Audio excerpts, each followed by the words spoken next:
देखो previous lecture में हमने क्या पढ़ा था, D ब्रोइज hypothesis about wave nature of matter, matter के वेव नेचर के बारे में। डी ब्रोइ ने ये बोला था अगर आप किसी एक मैटर को थ्रो करते हो तो उसके साथ उसका स्ट्रेट नेचर भी एसोसिएट है, साथ में उसका वेव नेचर भी एसोसिएट है, यानी कि वो वेव की फॉर्म में भी चलता है और स्ट्रेट तो चलता ही चलता है। पार्टिकल नेचर तो है ही उसका, जैसे लाइट के पास ड्यूअल नेचर है, ठीक है। सो कोई भी बात कब वेरीफाई होती है, कोई भी लॉ कब बनता है। वैसे तो ये थ्योरी कैसे थी, सोच के दी थी उसने, सिंपल रीजनेबल थिंकिंग थी उसकी। तो कोई भी रूल कब बनेगा, जब वो लैब में एक्सपेरिमेंटली वेरीफाइड हो। तो उसके ऊपर कई साइंटिस्टों ने क्या किया, ट्राई किया कि उसको वेरीफाई किया जा सके। तो उन्हीं में से दो साइंटिस्ट थे, डेविसन एंड जर्मर। इन्होंने ये एक्सपेरिमेंट परफॉर्म किया और इसमें एक इलेक्ट्रॉन गन ली गई है, क्योंकि छोटे से छोटा पार्टिकल क्या चलाया जाए, इलेक्ट्रॉन, और अगर वो वेव बनाएगा चलते हुए तो फिर वेव नेचर प्रूव हो जाएगा। तो करना क्या था, यहाँ पे एक इलेक्ट्रॉन की बीम थ्रो करनी है, बिल्कुल पतली सी बीम, मोटी बीम नहीं होनी चाहिए, नहीं तो कैसे पता चलेगा ऐसे तो, है ना। एक बिल्कुल स्लिट, बिल्कुल पतली सी बीम इलेक्ट्रॉन की थ्रो करनी थी, और जब वो स्ट्राइक करके वापस आए फिर वो पकड़ने थे इलेक्ट्रॉन्स को। जब वो टकराएंगे उसके बाद वो पकड़ने भी थे इलेक्ट्रॉन। अगर इलेक्ट्रॉन्स ने यंग्स एक्सपेरिमेंट जो था अपना उसी तरह, अगर बीच में सेंट्रल ब्राइट, ठीक है, फिर डार्क, फिर ब्राइट, फिर डार्क, अगर वो फ्रिंजेस बनाई, डिफ्रैक्शन फ्रिंजेस बोल लूँ मैं, अगर डिफ्रैक्शन फ्रिंजेस बनाई तो इससे प्रूव हो जाएगा कि जो इलेक्ट्रॉन के पास नेचर है वो कैसा है, वेव नेचर है। आगे समझ में। तो इस चीज़ को पकड़ेंगे कैसे, मतलब इलेक्ट्रॉन दिखेगा कैसे। तो इलेक्ट्रॉन को हमने ये माना, इलेक्ट्रॉन के पास कोई चमक थोड़ी ना होती है, इलेक्ट्रॉन के पास, इलेक्ट्रॉन क्या क्रिएट कर सकता है, करंट प्रोड्यूस कर सकता है इलेक्ट्रॉन। तो एक हमने इलेक्ट्रॉन डिटेक्टर बनाया। अब इस इलेक्ट्रॉन डिटेक्टर को मूवेबल आर्म के साथ ये मूव कर सकता है ऐसे, ठीक है, इस मूवेबल आर्म के साथ जोड़ दिया। तो ये ब्राइट डार्क फ्रिंज का मतलब क्या है, हो सकता है 10 डिग्री पे जो करंट मिले, क्योंकि इलेक्ट्रॉन इसके अंदर आएंगे यहाँ पे, वो ज़्यादा हो, मान लो बहुत ज़्यादा, तो करंट ज़्यादा होगी। इलेक्ट्रॉन डिटेक्टर क्या डिटेक्ट करेगा, करंट डिटेक्ट करेगा। हर एक एंगल पे 10 डिग्री 20 डिग्री 50 डिग्री क्या डिटेक्ट करेगा, ये करंट डिटेक्ट करेगा। समझ में आ गया। तो उसके लिए ये इलेक्ट्रॉन डिटेक्टर बनाया गया, यानी कि एक जगह बहुत ज़्यादा इलेक्ट्रॉन आए, एक जगह कम आए, एक जगह ज़्यादा आए, एक जगह बिल्कुल कम आए, तो उसके अकॉर्डिंग इसको मूव करके देखा जाएगा। अगर वैसा सा नेचर देखने को मिल गया हमारे को तो हम समझ जाएंगे कि वेव नेचर है, क्योंकि उस टाइम पे क्रेस्ट के नीचे ट्रफ आ गया, जहाँ डार्क है ना, जहाँ करंट बहुत कम है, उसका रीज़न क्या है, मतलब क्रेस्ट के ऊपर क्या आ गया, नीचे ट्रफ, ठीक है। वही चीज़ जो हमने इंटरफेरेंस में पढ़ी थी, सेम चीज़ होगी फिर, ठीक है। अब इसको एक्सपेरिमेंट को परफॉर्म करने के लिए क्या क्या चाहिए, एक इलेक्ट्रॉन गन चाहिए आपको। क्या है ये, इलेक्ट्रॉन गन। कैसे बनाई, तो भाई यहाँ पे टंगस्टन यूज़ किया है, इसमें क्या यूज़ किया है, tungsten. Tungsten coated with barium oxide, tungsten का फिलामेंट है, हाँ वही फिलामेंट है जो हमारे बल्ब में यूज़ होता है, सेम। क्योंकि इसका जो मेल्टिंग पॉइंट है that is very high, approximate 3400 degree Celsius के करीब, ठीक है। तो इसका मेल्टिंग पॉइंट बहुत हाई है, बहुत ज़्यादा हीट प्रोड्यूस करेगा। और उसके ऊपर कोटिंग किसकी की है, बेरियम ऑक्साइड की।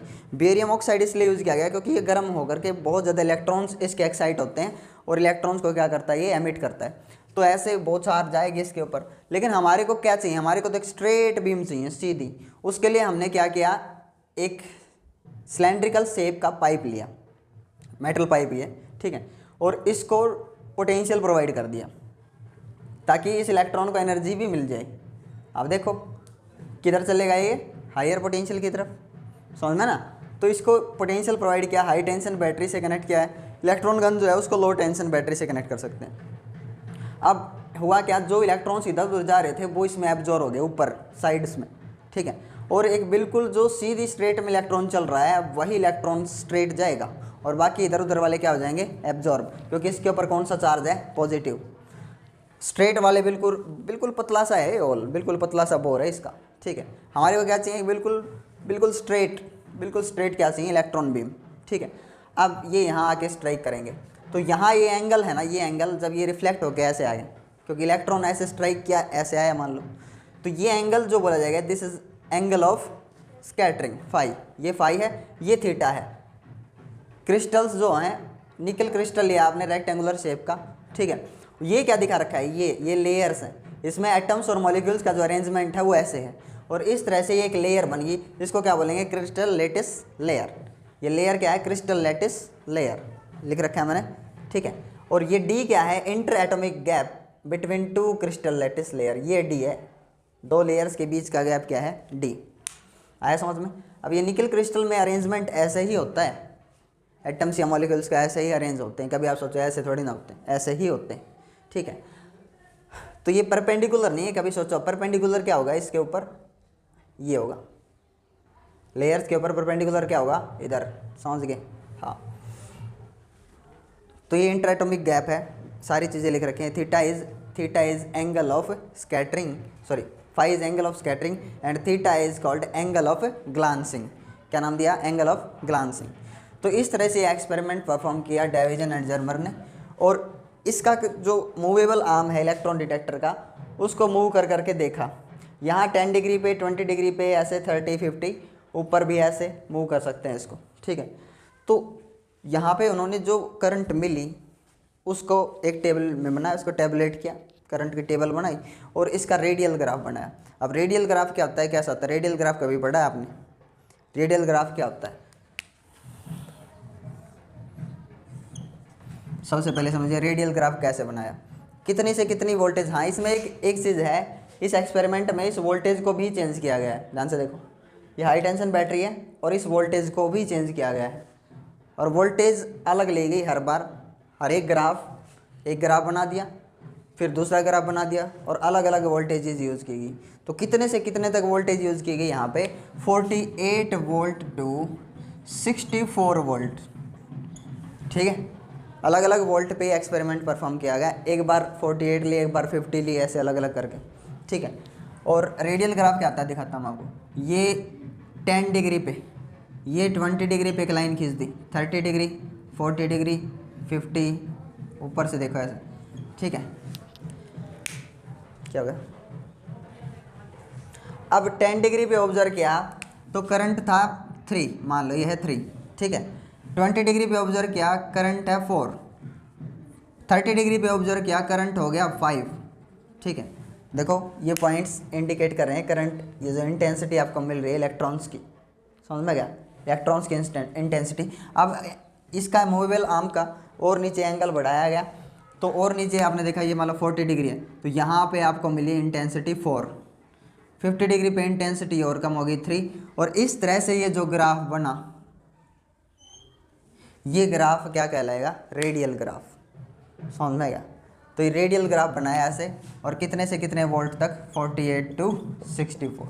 तो मान लो ये 48 पे कुछ ऐसा सा ग्राफ मिला इनको, ठीक है। अब 50 पे ट्राई किया, बता देता हूँ मैं कितने एंगल पे ट्राई किया, 50 पे, सॉरी कितने वोल्ट पे ट्राई किया, 50 वोल्ट, ठीक। तो ऐसा सा ग्राफ मिला कुछ, ठीक है। फिर वोल्टेज बढ़ाई और सब तरह की, हर तरह की वोल्टेज 64 वोल्ट तक यूज़ करके देखी, कहीं ग्राफ ऐसा मिला, कहीं ग्राफ ऐसा, ठीक है। एग्जैक्ट जो शार्पनेस, बिल्कुल एग्जैक्ट बढ़िया ग्राफ जो मिला, दैट इज़ 54 वोल्ट पे। कितने वोल्ट पे मिला, 54 वोल्ट। जब इसकी वोल्टेज, इस बैटरी की वोल्टेज कितनी रखेगी, 54 वोल्ट, 54 वोल्ट, समझ में गया। तो 54 वोल्ट पे आपको ग्राफ कैसा मिला, ये मैं यहीं शो कर देता हूँ।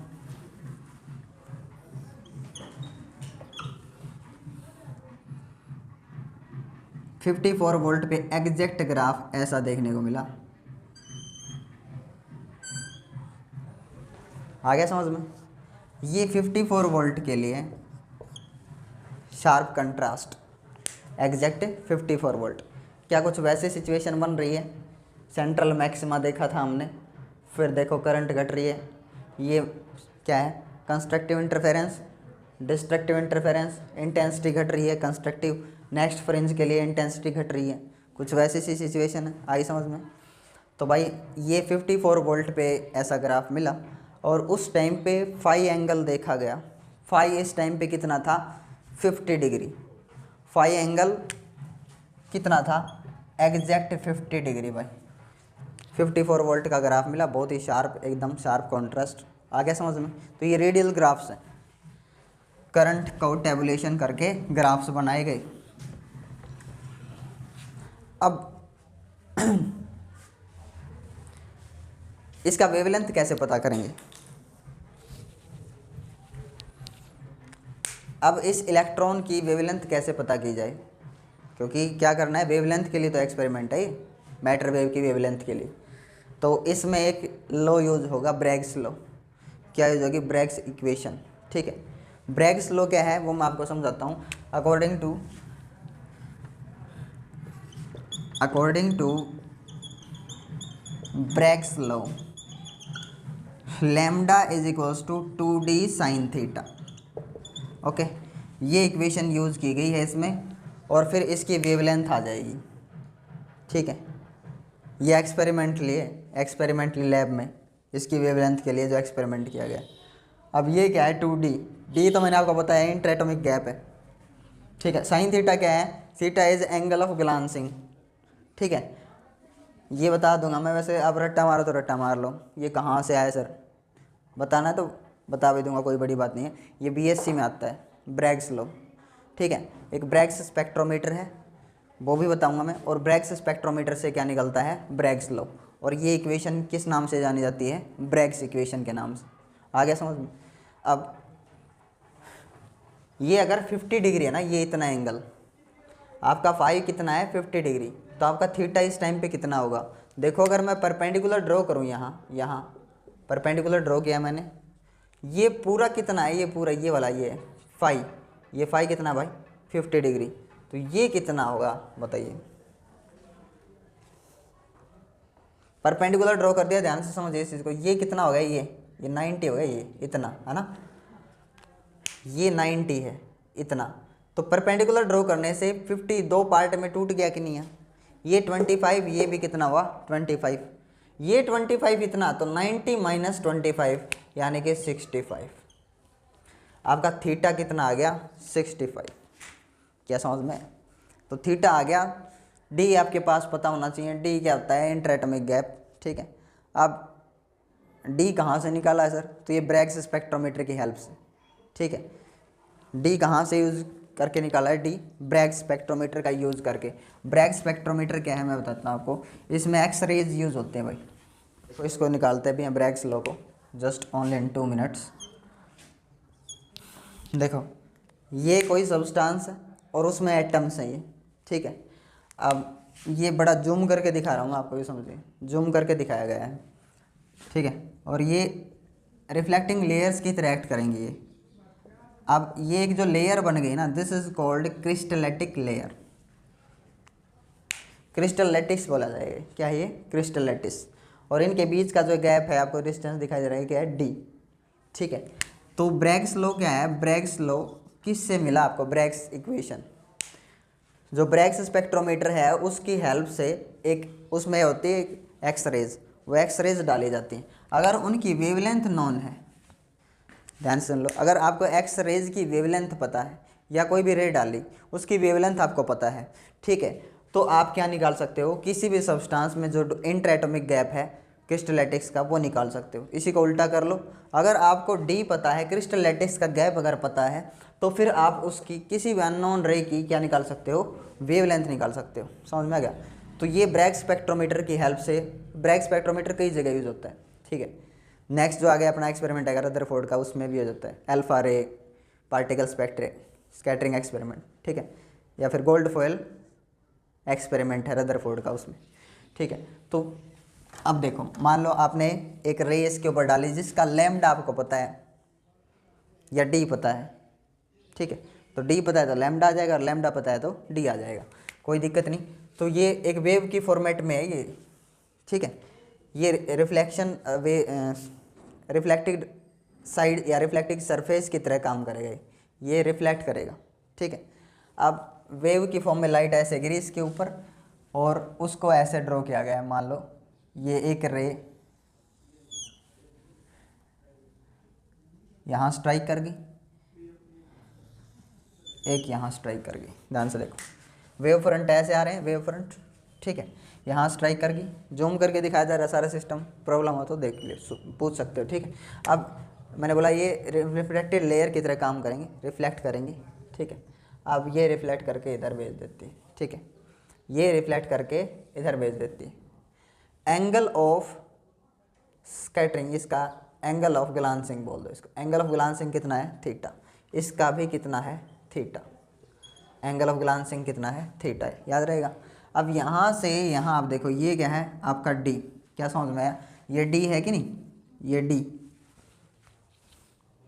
अब यहाँ से मैं एक परपेंडिकुलर ड्रॉ कर दूँ, इन रेज को नाम भी दे देते हैं ए बी सी, ठीक है, डी ई एफ, कोई प्रॉब्लम नहीं ना। अब इसके ऊपर परपेंडिकुलर ड्रॉ करता हूँ मैं, यहाँ से परपेंडिकुलर ड्रॉ किया मैंने पी, ठीक है, इसके ऊपर परपेंडिकुलर ड्रॉ किया यहाँ से, दैट इज़ क्यू, ठीक है, क्यू है ये, ठीक।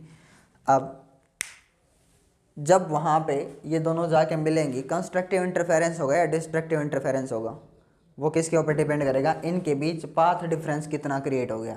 तो पाथ डिफरेंस कितना है, सीधे सीधे आपको नजर आ रहा है, path difference P E Q, path difference कितना है इनके बीच में, देखो यहाँ इन दोनों के बीच में कितना है, ये पाथ डिफरेंस है पी, और इन दोनों के बीच में पाथ डिफरेंस कितना है ई क्यू। तो दोनों के बीच में जो कंप्लीट पाथ डिफरेंस है वो कितना होगा, P E Q. Path difference यानी कि लैम्डा आपका कितना होगा, P E Q, which is equals to twice of P E, twice of P E, है ना। हाँ, अब ये 90 का एंगल आपको पता है, तो एक ट्रायंगल देख लो आप, सिर्फ एक पी बी ई, या ई पी बी बोलूँ मैं इसको, क्या बोलूँ, ई पी बी। तो इस ट्रायंगल को अगर आप देखते हो तो ये राइट एंगल ट्रायंगल है कि नहीं, ये हाइपोटेनियस है, हाइपोटेनियस, ये क्या है, ये बेस, और ये क्या है परपेंडिकुलर, समझ में आ गया। अब आप एक चीज़ देखिए, क्योंकि ये थीटा है यहाँ, ये क्या है थीटा, तो अगर आप ऑब्जर्व करो तो साइन थीटा क्या होता है, साइन थीटा, साइन थीटा, इस ट्रायंगल को ऑब्जर्व करो, परपेंडिकुलर, परपेंडिकुलर अपॉन में हाइपोटेनियस, परपेंडिकुलर अपॉन में hypotenuse, hypotenuse is d, b कितना है डी, तो पी ई की वैल्यू कितनी आई, डी साइन थीटा, है ना। पी ई कितना आ गया, अकेला पी ई कितना आ गया, डी साइन थीटा। तो फिर टोटल पी ई क्यू की वैल्यू क्या आ जाएगी, ट्वाइस ऑफ पी, यानी कि 2d साइन थीटा, कितना हो जाएगा, twice of P, twice of P यानी कि 2d साइन थीटा, यानी कि लैम्डा इज इक्वल्स टू क्या आ गया, 2d sine theta. This is Bragg's law and this equation is called Bragg's equation, समझ में आ गया। तो ये बीएससी की फिजिक्स में बेटा सीधा सीधा बोला जाता है, बेटा याद रख लो, क्योंकि आपको ये प्रूव थोड़ी ना करना है। जब आप इसको सॉल्व कर रहे हो तो आपको सीधे सीधे क्या लिखना है, अब बाय अप्लाइंग ब्रैग्स लॉ या ब्रैग्स इक्वेशन, समझ में आ गया। हाँ, सीधा सीधा ये इक्वेशन याद करके लिख दो। It is observed that at 54 voltage there is very sharp graph या रेडियल ग्राफ ले सकते हैं, is obtained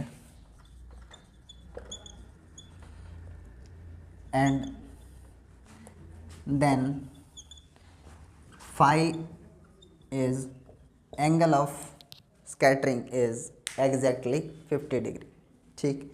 by using Bragg's law या by using Bragg's equation, Bragg's equation lambda is equals to 2d sine theta, ठीक। अब lambda आपको निकालना है, हमारे को तो लैम्डा से मतलब वेवलेंथ निकालने से। 2d, d क्या है, इंटरएटॉमिक गैप, कैसे निकाला मैंने आपको अभी बताया, ब्रैग्स लॉ की हेल्प से हमने निकाला हुआ है, लैम्डा पता था तो d निकाल लिया, समझ में गया। तो d कितना होता है, जब निकल क्रिस्टल आप लेते हो तो d की वैल्यू होती है 0.91 10⁻⁻10, 10⁻⁻10 यानी कि एंगस्ट्रॉम। एंगस्ट्रॉम समझ गए। साइन 65, साइन कितना है 65। On solving all values lambda is equals to 1.65 angstrom. कितना आया 1.65 एंगस्ट्रॉम। ये लैब में निकाला गया है, ठीक है। अब आप देखो डी ब्रोई का वेवलेंथ जो क्या था, डी ब्रोई से पूछा ना वेवलेंथ ऑफ इलेक्ट्रॉन कितना आएगा, तो मैंने कल आपको बताया था ये चीज़, आपको याद रखना है। बताओ वेवलेंथ ऑफ इलेक्ट्रॉन कितनी आएगी डी ब्रोई के अकॉर्डिंग, याद है? डी ब्रोई हाइपोथेसिस के अकॉर्डिंग वेवलेंथ ऑफ इलेक्ट्रॉन कितना है 12.27 अपॉन में वोल्टेज रूट, याद है रूट वोल्टेज ये है। तो फिर क्या है, छोटी मोटी चीज़ नहीं थी। डी ब्रोई भी ध्यान से देखिए 12.27 एंगस्ट्रॉम है, यहाँ क्या है एंगस्ट्रॉम, ओके।